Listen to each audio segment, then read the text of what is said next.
ಮರಗಳಿದಾವಪ್ಪ. ನಮ್ಮ ಫ್ಯಾಕ್ಟ್ರಿಗೆ ಆದಷ್ಟು ಮರಗಳು ಇಲ್ಲೇ ಸಿಗ್ತವೆ. ಈ ರೋಡ್ ನೋಡಿದ್ರೆ ಕೆಂಪು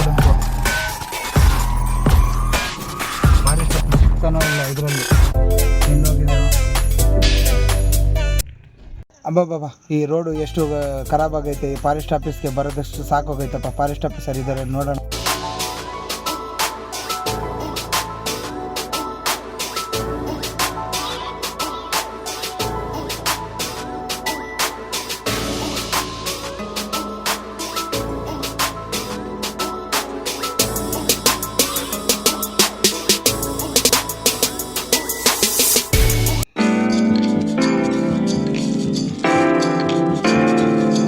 ಫಾರೆಸ್ಟ್ ಡಿಪಾರ್ಟ್ಮೆಂಟಲ್ಲಿ ಇಷ್ಟು ವರ್ಷದಿಂದ ಇದ್ದೀವಿ.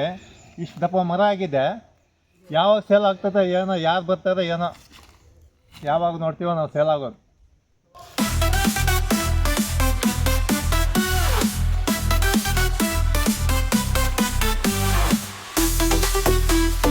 ನೀವೇನ ಫಾರೆಸ್ಟ್ ಆಫೀಸರ್ ಇಲ್ಲಿ?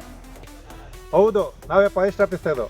ನೀವ್ಯಾರು, ಎಲ್ಲಿಂದ ಬಂದಿದ್ದೀರಾ? ನಾನು ಟಿಂಬರ್ ಏಜೆಂಟು, ಗೋವಾದಿಂದ ಬಂದಿದ್ದೀನಿ. ಈ ಮರಗಳೆಲ್ಲ ಎಕ್ಸ್ಪೋರ್ಟ್ ಮಾಡಬೇಕು. ಎಷ್ಟು ಮರಗಳಿದೆ ಫಾರೆಸ್ಟಲ್ಲಿ ಅಂತ ಲೆಕ್ಕ ಮಾಡಿದ್ದೀರಾ? 20 ವರ್ಷದಿಂದ ಈ ಫಾರೆಸ್ಟ್ ಡಿಪಾರ್ಟ್ಮೆಂಟಲ್ಲಿ ಇದ್ದೀವಿ. ಆದರೆ ಮರಗಳು ಎಷ್ಟಿದೆ ಅನ್ನೋ ನಮಗೆ ಗೊತ್ತಿಲ್ಲ. ನಿಮ್ಗೆ ಯಾವ ಥರ ನಾವು ಲೆಕ್ಕ ಹೇಳೋದು? 20 ವರ್ಷದಿಂದ ಈ ಫಾರೆಸ್ಟಲ್ಲಿ ಇದ್ದೀನಿ ಅಂತ ಹೇಳ್ತಾ ಇದ್ದೀರಾ. ಎಷ್ಟು ಮರಗಳಿದ್ದಾವೆ ಅಂತ ಗೊತ್ತಿಲ್ಲ. ನೀವು ಈ ಕೆಲಸಕ್ಕೆ ಅರ್ಹತೆ ಇಲ್ಲ ನಿಮಗೆ. ನೀವು ಹೋಗಿ ಮನೆಯಲ್ಲಿ ಆರಾಮಾಗಿ ನಿಮ್ಮ ಫ್ಯಾಮಿಲಿ ಜೊತೆಯಲ್ಲಿ ಆರಾಮಾಗಿರಿ. 20 ವರ್ಷದಿಂದ ನಾವು ಈ ಫಾರೆಸ್ಟ್ ಡಿಪಾರ್ಟ್ಮೆಂಟಲ್ಲಿ ಇದ್ದು ವ್ಯರ್ಥವಾಗೋಯ್ತು. ನೀವು ಗೊತ್ತಿಲ್ಲ ಅಂತ ಹೇಳಿದ್ಮೇಲೆ ನಾವು ಆರಾಮಾಗಿ ರಾಜೀನಾಮೆ ಕೊಟ್ಬಿಟ್ಟು ಈ ಪದವಿಗೆ ಆರಾಮ ಮನೆಯಲ್ಲಿ ಹೆಂಡತಿ ಮಕ್ಕಳ ಜೊತೆಯಲ್ಲಿ ನೆಮ್ಮದಿಯಾಗಿರ್ತೀವಿ. ಸರ್, ನಿಮ್ಮಿಂದ ಜ್ಞಾನೋದಯ ಆಯಿತು. ನಾವು ಇನ್ನೂ ಹೋಗ್ತೀವಿ. ಫಸ್ಟ್ ಆ ಕೆಲಸ ಮಾಡು.